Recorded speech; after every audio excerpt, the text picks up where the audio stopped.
sure I just don't have like. I just brushed my teeth. Right, you bring a toothbrush? No, I have a toothbrush here. You do? Yeah, in the office. Interesting. Is that weird? No.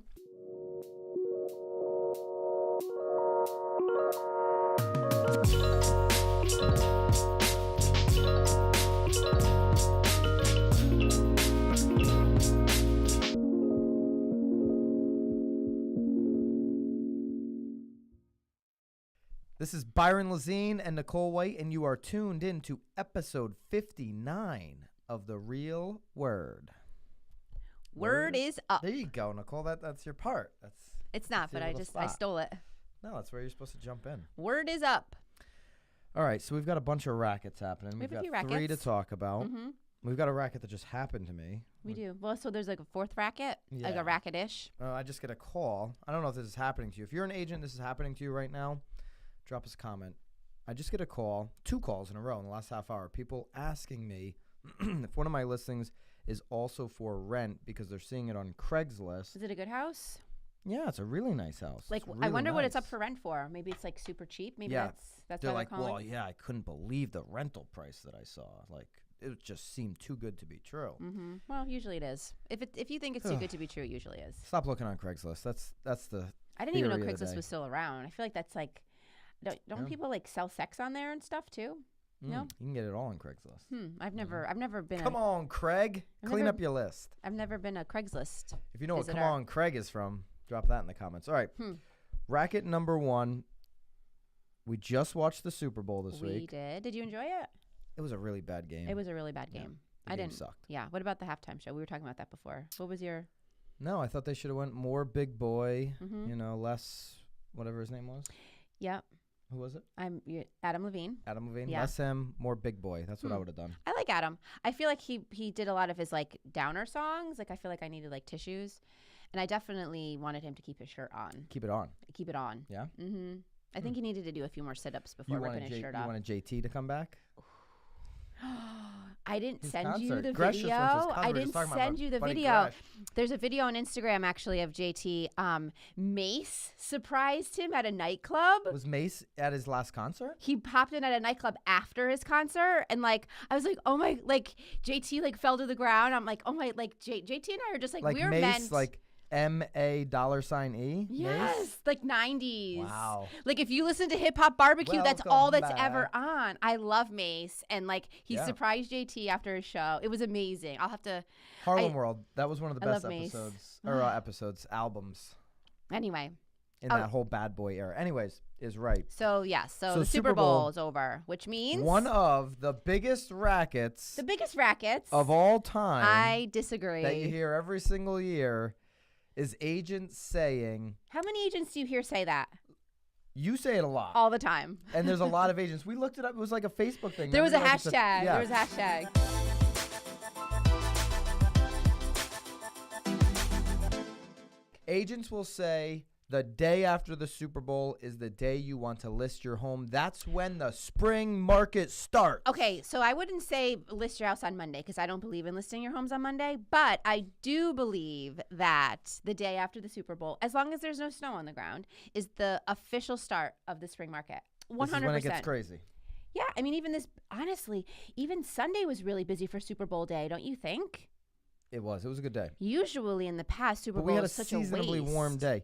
This is about Today as is big as a great. racket as the groundhog out there in, where is he, in Pennsylvania? The groundhog's definitely racket, but he I saw didn't see a stat. shadow. He's only so. right 40% of the time. Well, I don't even know some what he's crap. doing. They're Like, just all guessing. it's ridiculous. And you would think that if he sees his shadow, it means spring is coming because the sun is out, right? But it actually is like the opposite. The whole thing is a racket. He's a racket, but this is not a racket. Well, this is a racket. According to Zillow. What did you Google? Did you Google the day Yeah, I did a after? little bit of, You did? Yeah, Look let's at see you. let's When see did what you do people are that? saying. We can put this article up. This isn't Huh. really an article on this entire topic, but it's a Chicago Tribune article where they quoted Zillow as saying that by late March is when you want to get your listing on, and that March nationwide is the last 2 weeks of March are Really? the best 2 times to list your home. See, I according feel to like their data. right now, like things are hopping on the market and they're selling. There's buyers out there. Like there's zero inventory. Well, here's why I think this is a racket, Ridiculous. because you have to go year by year. I would say that this year, Nicole, in 2019, you would be correct in your statement. List it right after the Super Bowl. You're right on the money right now. Maybe that's why you've been screaming it a lot. Because we've got, in our marketplace, we've been on the uptick for 17, 18, and that's continued here a little bit in 19, where other markets started to pull back across the country. Connecticut was late. We also have had, to your point, no snow on the ground. No snow. So we've had a really mild winter for our It marketplace. is only February, though. I mean, I feel like February is really when it could starts get bad. to snow some buckets. Which is what scares me about listing but a it's bunch of stuff. 50 degrees today. I It's actually rolled my beautiful. window down. It's been great. I love it. And then the third part of that is the fact that we've got low interest rates. Right. So that's really in our favor. Like, if we thought in 2 months the rates were going to pop, that means people are going to be able to afford less. I don't think they're going to. Yeah. I think they're going to hang. So I think right now is a really good time. But I think it's case by case, year by year, location by location. For sure. 100%. But I do think that the real estate market begins right after the Super Bowl. Well, Zillow disagrees with that. Well- Racket number 2. Should there be one single MLS nationwide? The Compass CEO says there should be. What do you think? There's only about 600. I'll give you the exact number. This is an Inman article. Well, and we but can you link it gain out. access of all of that. You gain access of everyone's MLS. You would get. We would get access of Ohio, even though we're not licensed in Ohio. How this does that is work? in theory. Yep. Right. So, but his theory is that there should be one MLS. There are currently 634. Robert Refkin, who is the CEO of Compass, he was at Inman New York Connect last week or the week before, whenever that was. And this was his claim that Zillow and Realtor.com, they have, all the that's pretty data, much, all the that's same pretty complaint much we like always a hear. universal MLS anyway. So his solution to that is to create one unified national multiple listing service. Okay. He also called for one unified real estate platform as a CRM. That's ludicrous. That's a big racket. You're going to tell me that everybody that's an agent should be on the same CRM of how they generate leads, of how they follow up with leads? That's absurd. I don't even know why he would say that. I don't know, but I think the MLS thing is fine. There should As be long as I one- can access the MLS and I can service my clients, I don't care. But it would be kind of fun to see listings in Ohio and all. But it seems like the system though would be super bogged down. It would be very difficult. I mean, I don't- Manhattan would never get on board. They don't even have an MLS to this yeah, day. that is true. Yeah. To this day, they don't have an MLS. Well, yeah. Right? Yeah. It seems like it would be super it just would be cumbersome. It looks like you're in a headache already. I'm just thinking about like, Brain freeze? gosh, I would fall in a rabbit hole for sure. Could you imagine? Like, I'd be up all night, like checking out like Arkansas and. What's not a racket is that 634 MLSs certainly should be down to 50. Okay. Meaning, why don't you have an MLS for each state? Let's start there. Okay? I mean, Right. we even have 3 still. Right. We have a couple of Well, right, because we can't gain access to the we have to a couple parts of Fairfield. Fairfield County that are just like, no, we're not getting on board. But most of our state now, we've gone from like 3 or 4 MLSs down to basically one MLS with 2 or 3 pockets of Fairfield Well, County and holding out. our state is so tiny too. It's so tiny. It's so tiny. So, Yeah. I mean, Connecticut and Rhode Island could certainly be on the same MLS. There's no reason not to be. So I Right. think, I don't know about one MLS, but 634, that's way too many. That's certainly a racket.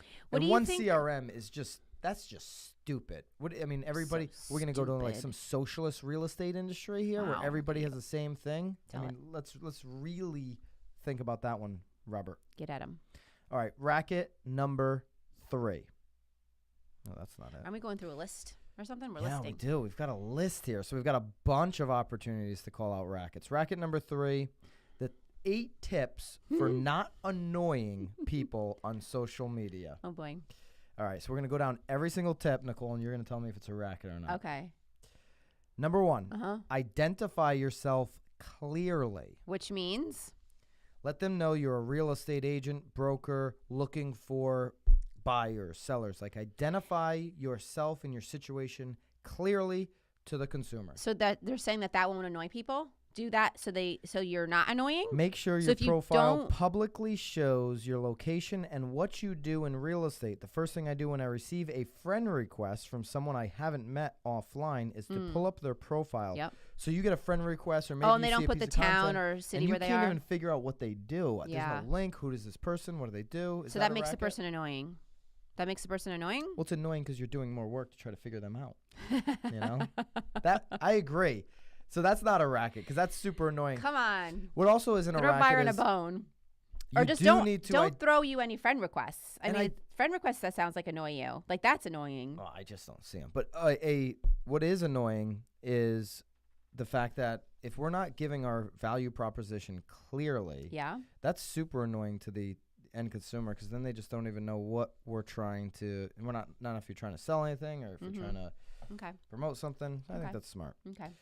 Number 2, remove past jobs that don't make you look good. That don't make you look good.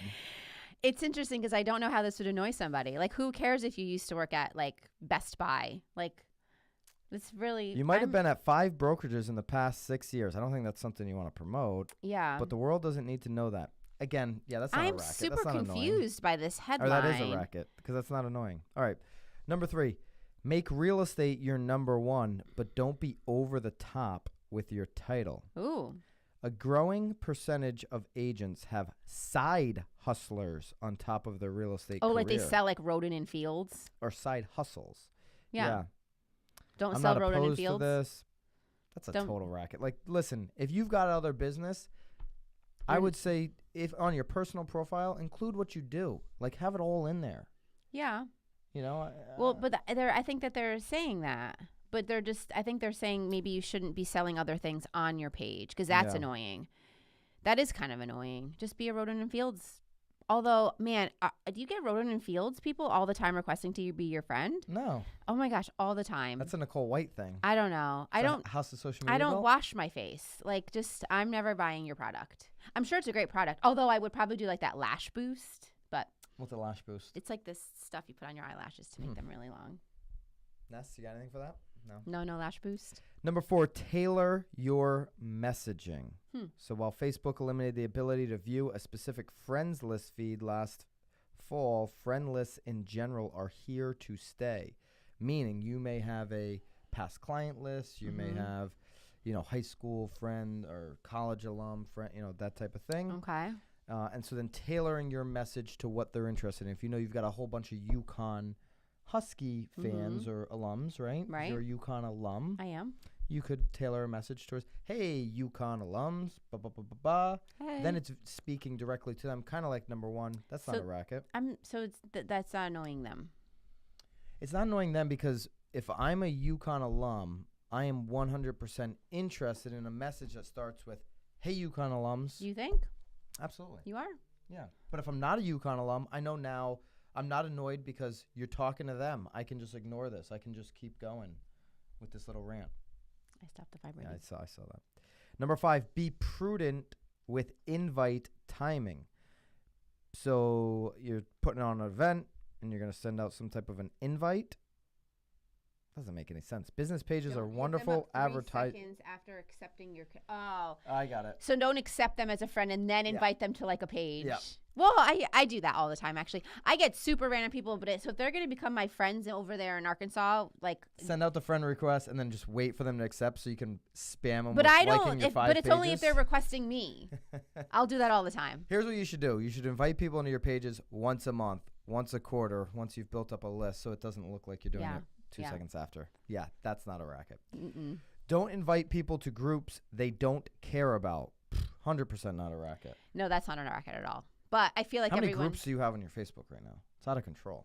I have a lot of groups. I have a lot. I don't even know the answer to I have a that. lot. I don't even know what a group is. Number 7, be respectful. I feel like social media is like the least respectful absolutely place in the world. Especially like with this wall. Someone the other day was like, Nicole, you should start the house the wall, that social media bill. I'm like, are you insane?